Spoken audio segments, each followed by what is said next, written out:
नमस्कार, मैं आपके साथ आशा सैयद। आप देख रहे हैं मुद्दे की बात आशा सैयद के साथ। इस वक्त हमारे साथ जनसंपर्क यात्रा के दलजीत सिंह कथुरिया जी मौजूद हैं। को समाजवादी पार्टी के कार्यकर्ता मौजूद हैं। हम उनसे बात करेंगे जो 10 फरवरी को चुनाव होने हैं। ये लोगों से मिल रहे हैं, जनसंपर्क कर रहे हैं और उत्तर प्रदेश के मुख्यमंत्री आगरा दौरे पर हैं। लोगों से डोर टू डोर कर रहे हैं, अपने प्रत्याशियों के लिए वोट मांग रहे हैं। इनका क्या कुछ कहना है सर? ये ऐसी आंधी आई है अखिलेश जी की कि मुख्यमंत्री क्या, ये मौर्य जी भी आ रहे हैं और बहुत लोग आ रहे हैं, केंद्र से भी मंत्री आ रहे हैं। सपा से डर वर है क्या कछु? बहुत डर है, उनको पता है अब गद्दी गई हमारे जैसे जनसंघ का सत्यानाश हुआ। जनसंघ की तो शाखा है भाजपा, जनसंघ मिट गई राम मंदिर के नाम पर, अब मंदिर बन गया। धर्म भी देखा जा रहा है, भाजपा सरकार में एक धर्म भी एक मुद्दा है, हिंदू मुस्लिम। सरकार ही उनके धर्म के उस पे आती है, जबकि हिंदू कोई धर्म नहीं है। धर्म है सनातन। हिंदू फारसी में सिंधु नदी के बाहर पीछे बाहर रहते थे तो इनको इंडू कहते थे, मैंने पढ़ा है। इंडू का मतलब चोर। तो इनकी चोटी काट के, बाल काट के चोटी छोड़ देते। जो बड़ा चोर था बड़ी चोटी। हिंदू का धर्म है, सनातन धर्म है, मुस्लिम धर्म है, सिख धर्म है। सनातन में हिंदू कोई धर्म नहीं है। ये हिंदू के नाम पे हमें बांटते हैं। अच्छा, हम क्या वो खालिस्तानी है?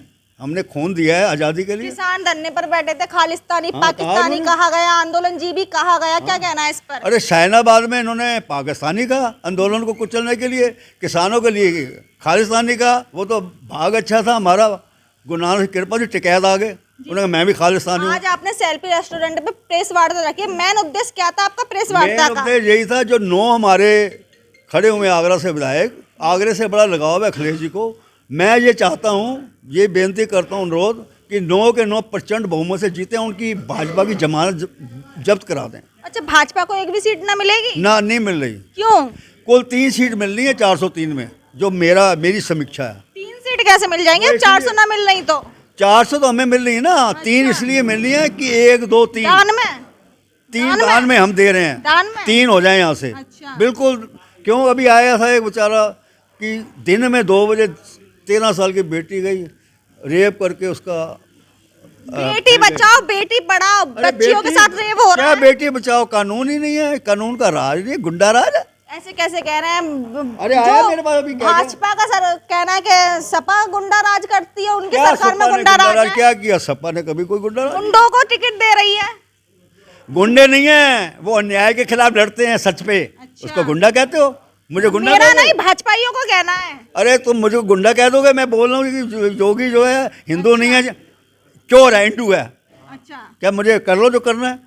हिंदू धर्म ही नहीं है, मैंने थोड़ी कहा है। आप जनसंपर्क कर रहे हैं लोगों से, तो क्या कुछ रुझान निकल कर आ रहा है? रुझान आंधी आ रही है। अखिलेश जी विकास पुरुष हैं, लोग जागरूक हैं। अच्छा। अब कोई अंधे थोड़ी है, अशिक्षित थोड़ी है। सबको पता है कि इन्होंने लड़ाया है हमें, शाहनाबाद में भी लड़ाया, यहाँ लड़ाया, किसान हर जगह लड़ाते हैं हमें। अगर अखिलेश की सरकार बनती है, जीतते हैं, तो क्या सबसे पहला मुद्दा क्या रहेगा? रोजगार की बात की जाए, शिक्षा की बात की जाए। उन्होंने डिक्लेयर कर दिया IT सेंटर कितने करोड़ का जी। नौजवानों के लिए, और 300 किलोवाट बिजली फ्री, जी। जो उन्होंने मैनिफेस्टो में दिया है।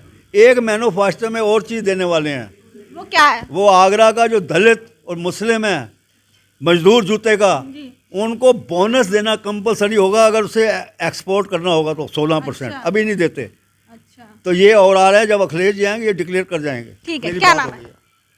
मेरा रिजवान उद्दीन, मैं महानगर उपाध्यक्ष हूँ समाजवादी पार्टी से। सर, लोगों का क्या कुछ रुझान निकल कर आ रहा है समाजवादियों के लिए? देखिए, लोगों का रुझान आपको 10 तारीख को वोट डाल के जनता जवाब दे देगी, और 10 मार्च को माननीय राष्ट्रीय अध्यक्ष जी मुख्यमंत्री की शपथ लेने जा रहे हैं। ये रुझान है लोगों का कि पूरी तरीके से अब आदमी धर्म की राजनीति ना करते हुए लोग चाहते हैं विकास की राजनीति हो। तो विकास के लिए माननीय राष्ट्रीय अध्यक्ष जी ने पूरा करके दिखाया। 22 महीनों में देश का सबसे बड़ा एक्सप्रेसवे बना के दिखाया, मेट्रो उतार के दिखा दी, महिलाओं सबको महिला सुरक्षा के लिए 1090 दी उन्होंने, और तमाम लैपटॉप बांट के दिखा दिए, और जो कहा उन्होंने करके दिखा दिया। लेकिन हम अभी तक अपने अकाउंटों को देख रहे हैं कि 15 लाख जो आने थे किसानों के, सबके उनमें किसी में 15 लाख नहीं आया। देखा जा रहा है भाजपा सरकार में विकास की जगह नाम का विकास हुआ है। क्या लगता है आपको? 100 का नाम 112 हो गया। जो हेल्प ये तो इन्होंने करा ही है। नाम अपने पूरी तरीके से काम अखिलेश जी कर रहे हैं, नाम अपना कर रहे हैं। हमेशा से यही करते आ रहे हैं, शुरू से आप देख लिए कोई एक काम करके दिखाया हो इन्होंने। घटिया आजम खां का नाम चेंज हो गया, घटिया आजम खां का नाम बदल दिया इन्होंने। अब बताइए आप, तमाम ऐसी जगहों के नाम बदल दिए, इससे क्या हो रहा है? नाम बदलने से कुछ हो रहा हासिल हो रहा हो तो आप बताओ मुझे। जनता समझ चुकी है, अब जनता को पूरी तरीके से अवेयरनेस आ चुकी है, जनता पूरी तरीके से मन बना चुकी है। अब राष्ट्रीय अध्यक्ष जी को पूरी तरीके से अब हम मुख्यमंत्री बनाने जा रहे हैं, ये आप लोगों के सामने 10 मार्च को आ जाएगा। महिलाओं की सुरक्षा को लेकर क्या कुछ कहना है आपका? महिला सुरक्षित देख ही रहे हैं आप किस तरीके से क्या क्या होता है आपका। पूरी तरीके से आपका उठा के लिया जाता है और आपका मतलब बेचारों को, घर वालों को भी वो नहीं करने दिया जाता और आपका अंतिम संस्कार के लिए उन्हें जला दिया, मतलब इस तरीके से कर दिया जाता है। ये सब क्या है? और महिला सुरक्षा आप देख ही रहे हैं किस तरीके से हो रहा है महिला का। गृह मंत्री, home minister door to door लोगों से मिल रहे हैं, पर्चे बांट रहे हैं। क्या लगता है इतने बड़े पद के उम्मीद होम मिनिस्टर लोगों के बीच जा रहे हैं, क्या इससे ज़्यादा बुरी स्थिति देख सकते हैं भाजपा वाले? तो आप ये तो आप लोग अंदाज़ा लगा लीजिए इस बात से कि वो अब ये क्यों निकल के आ रहे हैं। अखिलेश जी ने इन्हें पूरे इसमें देश वाले नेताओं को ला के उतार के खड़ा कर दिया। चौराहों में, गलियों में जा के कह रहे हैं कि भाई हमें वोट देना, और उन्हें मुँह की खानी पड़ रही है वहाँ से, क्योंकि इन्हें कोई नहीं, आपका घर वाले इन्हें भगाए दिए जा रहा है। इन्हें जो प्रत्याशी, जो भी आपका विनिंग कैंडिडेट हैं, इन्हें इनकी टिकट खुद काट दी गई है, क्योंकि उन्हें खुद पता है कि बीजेपी वालों को कि ये जीतेगा नहीं, इसने विकास नहीं करा, इसलिए तो आपका विनिंग सिटिंग कैंडिडेट की सीटें काट दी उन्होंने। जहाँ से पूर्व मुख्यमंत्री चुनाव लड़ रहे हैं वहीं से सांसद एसपी सिंह बघेल जी चुनाव लड़ रहे हैं। मतलब क्या लगता है टक्कर दे पाएंगे एसपी सिंह बघेल? नहीं, टक्कर नहीं, ये पूरी ऐतिहासिक वोटों से हार के आएंगे। इतने वोटों से हार के आएंगे ये कि पूरे उत्तर प्रदेश में सबसे ज़्यादा वोटों से हार के यही आएंगे। अच्छा। एसपी सिंह बघेल साहब, आप देखिएगा आने वाले परिणाम में यही होगा। पूर्व राज्यपाल गवर्नर का पद छोड़कर एक विधायक का चुनाव लड़ रही है, क्या कहना है? तो ये तो आप इससे अंदाज़ा लगा लिए कि बीजेपी किस तरीके से पूरी तरीके से मतलब पूरी निरस वो हो चुकी है और ध्वस्त हो चुकी है, और ये यही हाल होगा। देखिए आप बताइए, गवर्नर विधायक का चुनाव लड़ रही हैं, इससे क्या साबित होता है? आप देखिए खुद ही। ठीक है, क्या नाम है? परमात्मा सिंह अरोड़ा।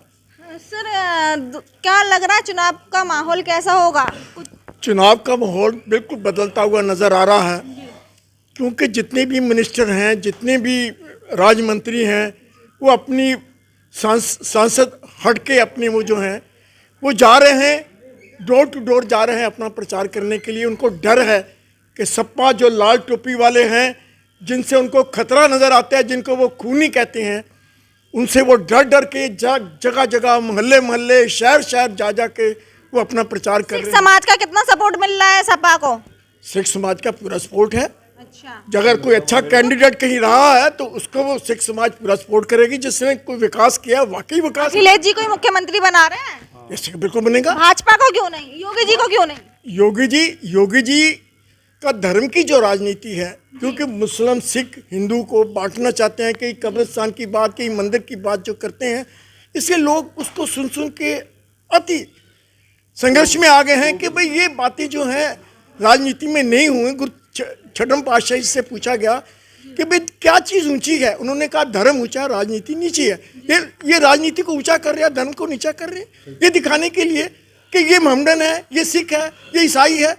इसलिए ये जो पब्लिक है ये बहुत परेशान है। भाजपा सरकार में धर्म की राजनीति होती है। जहाँ धर्म की राजनीति हो रही है, अरबों करोड़ रुपया बताया जा रहा है कि कब्रिस्तान की हमने सपा सरकार ने कब्रिस्तान की 4 दीवारी की, हम मंदिर पे पैसा लगा रहे हैं। एक राजनीति धर्म की है। ठीक है, क्या नाम है? राणा रंजीत सिंह। राणा रंजीत सिंह जी, क्या लग रहा है जो 10 फरवरी को चुनाव होंगे, क्या नतीजे देखने को मिलेंगे? देखिए, परिणाम आपके सामने बहुत जल्द आ जाएगा, क्योंकि इस वक्त जनता में त्रासदी इतनी आ चुकी है। एक तो जनता की एक मार कोविड को लेके, उसके बाद उसके ऊपर जीएसटी की मार, और जीएसटी की मार को जो पहले उम्मीद थी कि 18% या 12% लगाई जाएगी, आज वो काफ़ी जगह पे 28% है। जहाँ पे पेट्रोल पर जीएसटी लगनी थी, वहाँ पे पेट्रोल पे जीएसटी नहीं लगी, जिससे लोगों को फ़ायदा होना था। जहाँ पे ऑक्सीजन पे जीएसटी हटनी थी, वहाँ पे जीएसटी लगी है। दवाइयों पे जीएसटी हटनी थी, उस पर एक आदमी कितना बोझों के नीचे दबा हुआ है।